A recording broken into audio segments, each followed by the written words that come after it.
Bonsoir à tous. Comme chaque semaine, je suis restée devant la télé car, vous savez, sur mon canapé, je n'ai pas d'amis. Mardi, on commençait par un peu de douceur devant Le Meilleur Pâtissier sur M6. À grand fort de musique dramatique, on se prend angoissé dans l'attente de savoir si Pascal, Émilie ou Benjamin vont parvenir à achever leur fraisier. À ce moment-là, la mise en scène de la production est telle que tu paniques comme jamais dans la crainte qu'Iman puisse foirer la cuisson de sa génoise. Sinon, pour me recentrer sur les vraies valeurs, je peux toujours faire confiance au bon vieux JT de Jean-Pierre Pernaut. Le bilan de Bimanda de François Hollande, l'État islamique, tout ça, Jean-Pierre, ça lui passe au-dessus. Lui, il parle des vrais gens avec des reportages sur les potiers d'Aveyron ou la jolie cathédrale médiévale de Roquefort-la-Védoule. Ça le touche. Mais ne vous méprenez pas, loin de moi l'idée de caricaturer le journal de Jean-Pierre, il le fait déjà très bien tout seul. Ensuite, moment d'égarement ou de renoncement intellectuel, appelez ça comme vous voulez, mais je suis restée jeudi plusieurs minutes devant W9. Je suis tombée sur les ch'tis dans la jet set. Il arrive me gratifier d'une argumentation implacable, une théorie scientifique. Elle-même, elle me disait, une théorie scientifique, pour elle, la Lune ne peut pas être un satellite naturel, car elle ne permet pas de capter des chaînes. Voilà.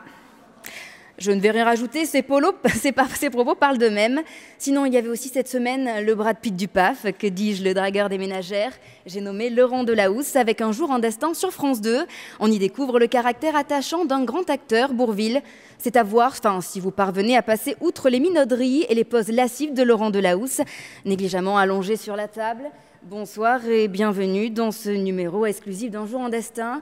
Outre ma beauté et le blond éclatant méché de ma chevelure féline, vous pourrez me regarder, m'écouter pendant 1h30.